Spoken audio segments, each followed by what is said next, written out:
नमस्कार, आप देख रहे हैं सबसे बड़ा सवाल। मैं हूं परवीन शेख। बिहार में दूसरे चरण का चुनाव प्रचार थम चुका है और इसके साथ ही तेजस्वी यादव की चुनौतियां भी बढ़ गई हैं। एक तरफ उनके बड़े भाई तेज प्रताप यादव खुद चुनावी मैदान में उतरकर भाई के खिलाफ मोर्चा खोल चुके हैं, उन्हें जयचंद तक कह चुके हैं, तो दूसरी तरफ राहुल गांधी ने तेजस्वी का बंटाधार कर दिया। असदुद्दीन ओवैसी ने भी सीमांचल की मुस्लिम बहु सीटों पर पूरी ताकत से प्रचार किया और तेजस्वी पर बाहरी कहकर हमला बोला। प्रशांत किशोर, जो जंगल राज के मुद्दे पर आरजेडी पर तीखा वार कर रहे हैं, उससे भी आरजेडी को नुकसान तय है। इसके साथ ही एनडीए के दमदार प्रचार ने भी तेजस्वी यादव की सबसे बड़ी मुश्किलें खड़ी कर दी हैं। अब सबसे बड़ा सवाल यह है कि क्या बिहार में ये तेजस्वी का खेल बिगाड़ चुके हैं? तेजस्वी के लिए दूसरे चरण में क्या बचा है? इस पर चर्चा के लिए स्टूडियो मौजूद हैं कैपिटल टीवी के editor in chief doctor Manish Kumar. Sir, आपका बहुत बहुत स्वागत है। धन्यवाद। तेजस्वी के लिए एक नहीं, दो नहीं, बल्कि कई ऐसी चुनौतियां हैं जो उंगलियों पर गिनी जा सकती हैं। तो दूसरे चरण में उनके लिए क्या कुछ बचा है या नहीं? देखिए, पहले चरण में ही वो इतने पिछड़ गए हैं कि दूसरे चरण में कुछ भी वोटिंग हो जाए, वो सरकार बनाने से काफी दूर, काफी पीछे रह गए हैं। पहले चरण में अगर कोई मुकाबला आसपास का होता, इस चरण में तो आपके पास कोई एरिया ही नहीं बचा है कि जहां से आपको कुछ उम्मीद आप सोचे। पिछली बार मगध के क्षेत्र में अच्छी खासी सीटें आ गई थी, शाहबाद के सीट इलाके में अच्छी खासी सीटें आ गई थी, जिस वजह से आप एक रिस्पेक्टेबल आंकड़े तक आप पहुंचे, जिस वजह से नीतीश कुमार अदला बदली कर सके। और उनका इस बार वो चांस ही नहीं है, इस बार वो चांस ही नहीं बचेगा। कारण क्या है कि पूरा प्रचार, जो पूरा समय था पिछला 1-1.5 महीने, इन लोगों ने आपस में ही लड़ने में सब कुछ खत्म कर दिया। सबसे लास्ट में आपके सीटें घोषणा हो रही है, कोई एक भी ज्वाइंट प्रेस कॉन्फ्रेंस आपने देखा क्या जिसमें मल्लिकार्जुन खड़गे हो, राहुल गांधी हो, तेजस्वी हो? एक भी नहीं, सिंगल वन। क्या देखने को मिल रहा है? तो कांग्रेस के बड़े बड़े लीडर के खिलाफ आरजेडी मैदान में है, आरजेडी के कुछ लीडरों के खिलाफ कांग्रेस मैदान में है जी। वामपंथियों को हराने के लिए कांग्रेस जो है सारा एनर्जी लगा दी है। और उनके तो खुद के भाई तेज प्रताप यादव जिस तरह से मैदान तो में चारों तरफ से आप देखिए, जब ये चुनाव की शुरुआत हुई, नीतीश कुमार वाकई बैकफुट पे थे। वो 3-4 घटनाएं आ गई थी, लॉ एंड ऑर्डर का मसला था। लॉ एंड ऑर्डर का मसला कहां चला गया? गायब हो गया। 1 महीने में क्या हो गया? ये जेडीयू, बीजेपी, सारा तंत्र वो जंगल राज को फिर से याद दिला दिया। जंगल राज बिकेम वन ऑफ द, कि अगर इसको दिया वोट तो जंगल राज वापस आ जाएगा। मतलब वो लोग भी जो फर्स्ट टाइम वोटर्स हैं, जिसको जंगल राज क्या है नहीं मालूम है, जो लोग उस समय के हैं, जिन्होंने लालू के जमाने को देखा है, उनको तो याद, उनको मेमोरी आ गई वापस जी। और आपने क्या किया? आप एक दूसरे से ही लड़ते रहे।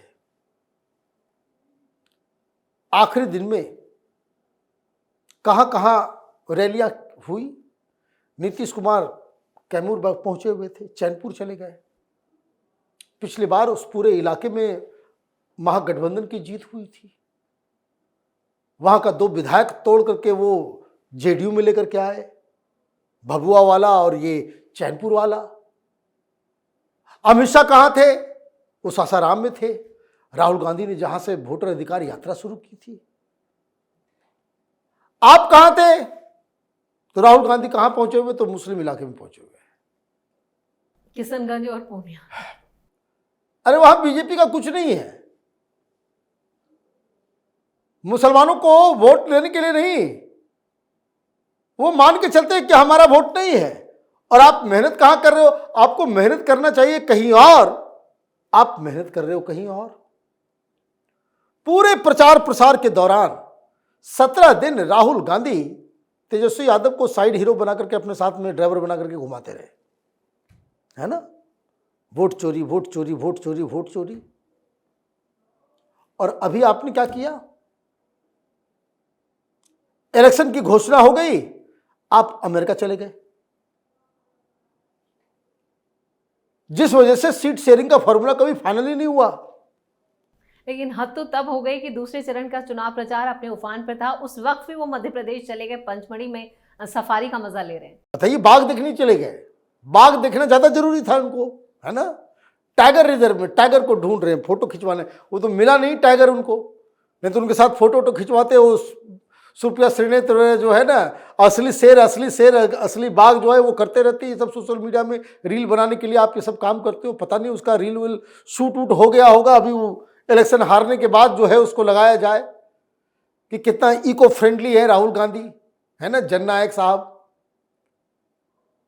फिर आप अमेरिका से वापस आए, तेजस्वी यादव 2 दिन तक दिल्ली में बैठे रहे,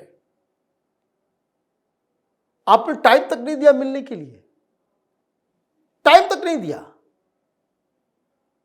और जब भी आपने मुंह खोला, वोट चोरी, वोट चोरी।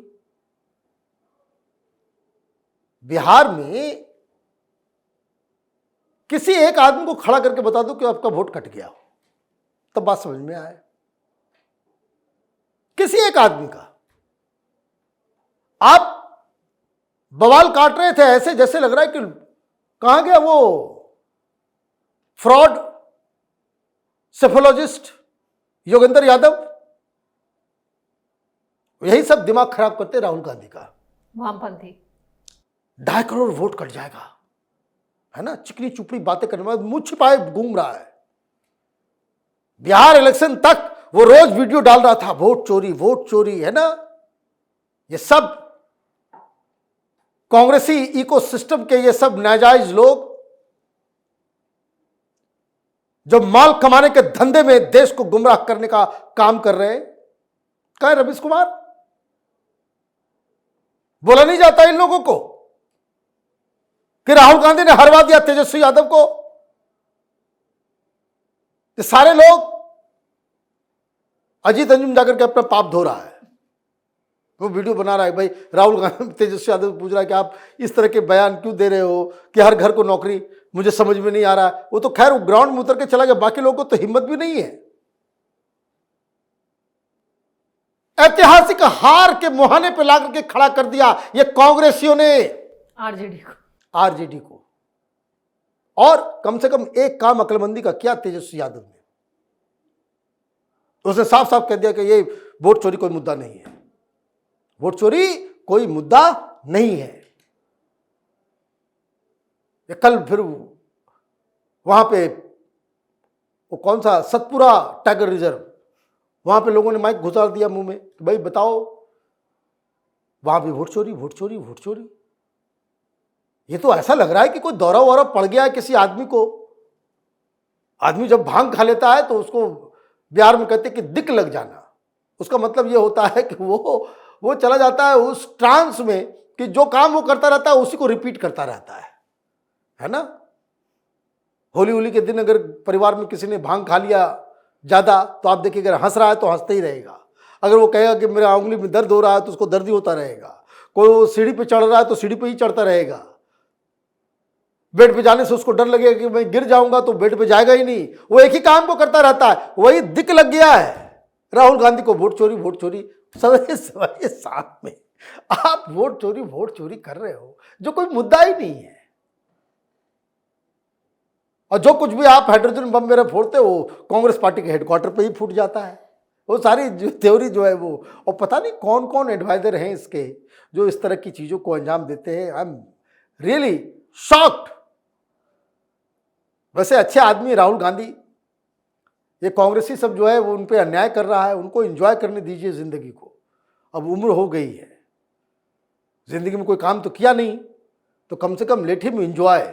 पैसे की कोई कमी नहीं है, उनको पूरी दुनिया घूमने दीजिए, कभी कोलंबिया, वेनेजुएला, चिली, पेरू, जहां वो जाना चाहते हैं, मलेशिया, थाईलैंड, बैंकॉक, जहां जाना चाहते हैं, लेट हिम डू दैट। उसमें अच्छा लगता है, उसके बाद वीडियो बनाएगा, हम लोग भी उसको प्रमोट करेंगे। राजनीति इनके बस की नहीं है, और यही कारण है कि ये जो बिहार के अंदर जो शॉकिंग रिजल्ट आने वाला है जी, वो रिजल्ट आते ही आप देखिएगा कि कैसे ये एक दूसरे के खिलाफ लड़ते हैं। पिछली बार हरियाणा में क्या हुआ था? हरियाणा में कांग्रेस की सरकार आ रही है, ये कोई एबीपी में कोई चौधरी है, वो ये रवीश कुमार, ये जीत अंजुम, ये वाजपेयी, ये शर्मा, ये तमाम लोग है ना, आने वाले हैं, आने वाला कांग्रेस आने वाला। और जब हार गई कांग्रेस पार्टी, ये लोग गाली गलौज करने लग गए। बिहार चुनाव के बाद ये लीडर्स महागठबंधन के वो शुरू होने जा रहा है, शीतकालीन है ना, विंटर सेशन शुरू होने जा रहा है ना। अब देखिएगा क्या मजा आने वाला है, एक दूसरे को गाली गलौज करेंगे, उसके अलावा कुछ नहीं करेंगे। डॉक्टर साहब इस तमाम जानकारी के लिए और सटीक विश्लेषण के लिए आपका बहुत बहुत धन्यवाद। धन्यवाद। तो पहले चरण की बम्पर वोटिंग, अब दूसरे चरण में आपसी टकराव ने तेजस्वी के सपनों पर पानी फेर दिया। कई सीटों पर फ्रेंडली फाइट ने भी तेजस्वी को हाशिए पर धकेल दिया। बिहार का सीएम बनने की जिद ने भी महागठबंधन की नैया डुबो दी और तेजस्वी जो है वो पूरी तरह से इन चुनावों में बैकफुट पर हैं। अब चुनाव के नतीजे ही तय करेंगे कि तेजस्वी यादव का भविष्य या राजनीतिक भविष्य क्या होने वाला है। इस खास शो में इतना ही। वीडियो कैसा लगा कमेंट करके अपनी राय जरूर दें। वीडियो को लाइक करें, शेयर करें और कैपिटल टीवी को सब्सक्राइब जरूर करें। धन्यवाद।